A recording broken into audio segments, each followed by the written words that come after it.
library. You found the library website and you picked a research area. So we're skipping over opposing viewpoints to look at ProQuest. But remember, we got a few too many to look at. 149,291 results. I cannot look through all of that. I can look at source type. That could be helpful. I can look at when it was published. There are lots of things. So let's see how we can narrow these ideas down. So this video is about search terms. So let's start looking. First off, we have a limiter of full text and or peer reviewed. What does that mean? So full text. This is super important for our work because we're online. If you are physically at the library, there are lots of ways to interact with the different texts.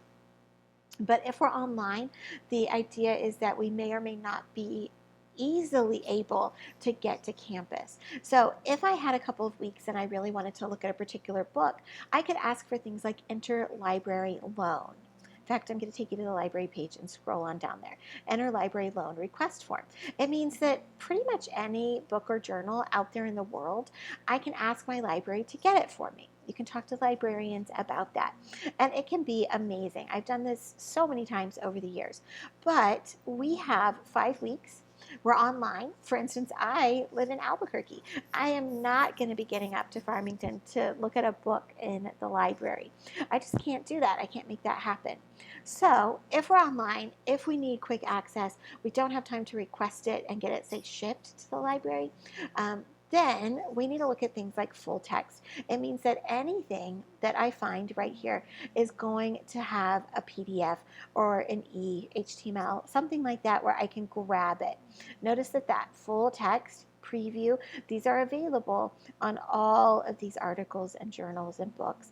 Even over here, it has books that are available. I can tap into those right now. That's a super important one that I hope that you always do. The next one we have here is peer reviewed. To sort of slimline that, what it means is that we take what we've written and we have it reviewed by people who are experts in the field.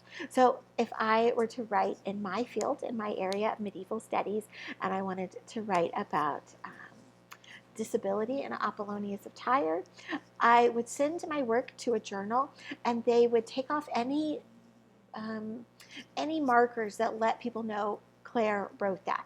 And so it would go out as, oh, here's a paper about, and then people who are also working in medieval studies would read that work and they would say, does this have all the hallmarks we expect it to have? We have also read Apollonius of Tyre. We have also looked at disability studies, and we are also medievalists, and we're going to say whether or not this has merit.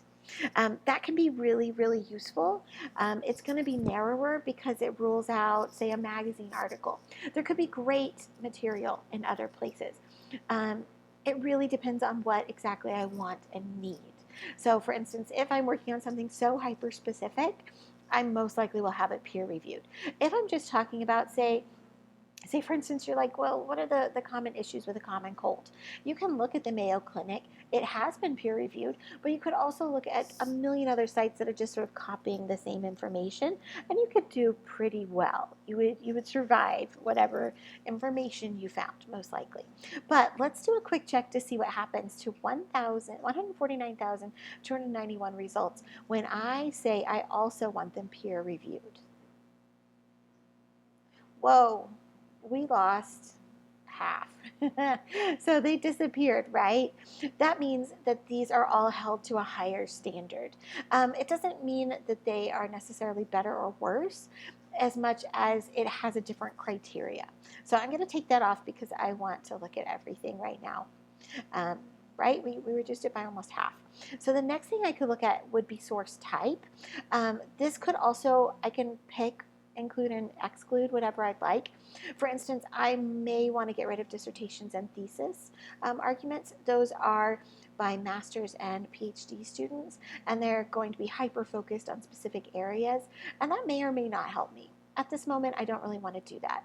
And then, as you can see, wire feeds, newspapers, magazines, trade journals, reports, other sources, blogs, and podcasts. So I could pick and choose based on what I want to look at. I don't really feel like tackling any of those right now, and you got some good numbers for it. Let's look instead at publication date. This one is so important as one of our search criteria. You may notice that it looks a little bit like a wave pattern when it comes to research. So I'm going to sort of use the mouse and think about it. So it goes up, it goes down, it goes up, it goes down. And you may say, well, like, how is that working in terms of dates? So what happens is that when we're researching something, when it's brand new, everyone jumps on that wagon, on that part of the wave going up. So we just found out about it. We're all climbing up onto it. We're all starting to say, so you can see the number of articles, the amount of interest is rising, rising, rising, rising.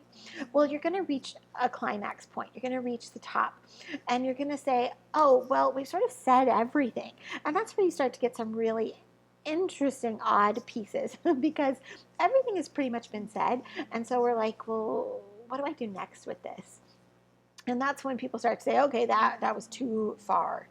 And then interest starts to wane and it comes down here. And then it goes along. And so until something new happens, until a new idea emerges, until a new angle emerges, and then it starts to climb again. I find that it can be anywhere from, say, 10 years to 100 to 50 to 100 between when people see these rises. So I typically look, depending on what exactly I'm researching, in like the last 10 years to see what people are saying. I like something like 10 years because it's going to give me a good glimpse. Like, is it really, really, really narrow still? Did I only find 5 articles? Well, that means I need to go see when people were talking about it. It hasn't hit a resurgence yet. But maybe I find a bunch that are 4 years old. And so I know that that's where it was hitting its zenith. It was hitting the climax. And really what we're doing is we're saying, what kind of stuff is out there? What kind of age range are we looking at for interest? And what could that mean?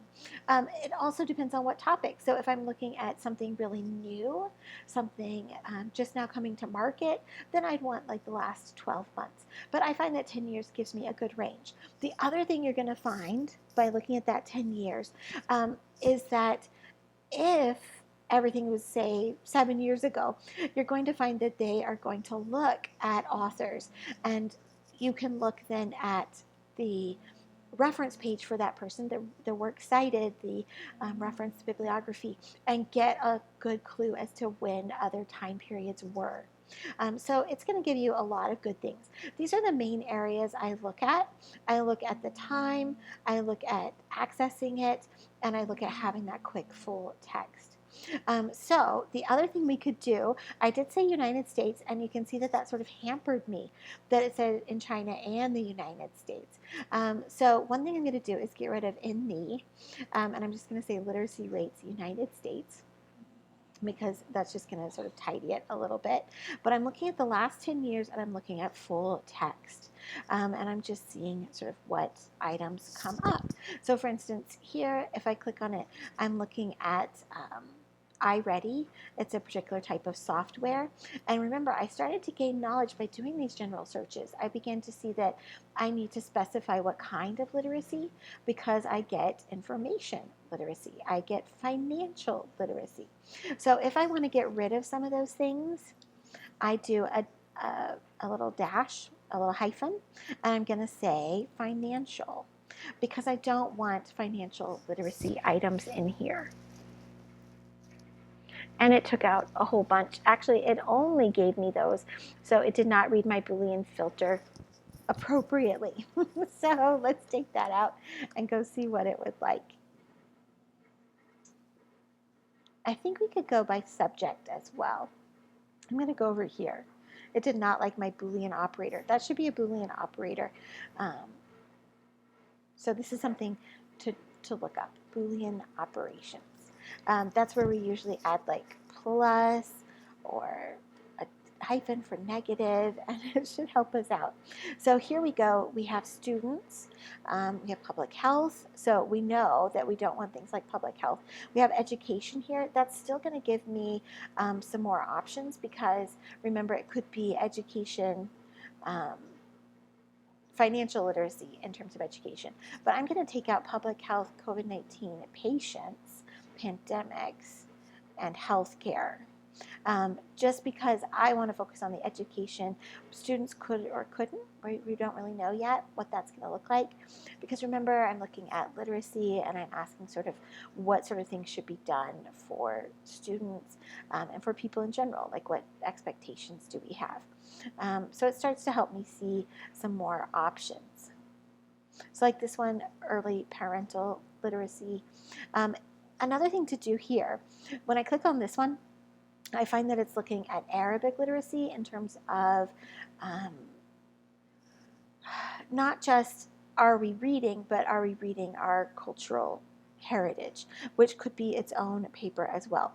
But what I can do is look at things like references, documents with a shared reference, and I can look and see if there are other possibilities like subject headings and things like that, because I want to start seeing those. So here are some subject terms. Reading comprehension, that's the sort of thing I want to add. So I may go and grab that. I'm going to go back to these results, and I'm going to include reading comprehension. So as you can see, there's no perfect way to do this. It's about exploring and getting more and more knowledge as you explore. You start to get these words that you can add to it. So we're adding reading comprehension as an option to start to get some more ideas. So watch for the next video where I show you how to take one of these works and make a copy of it.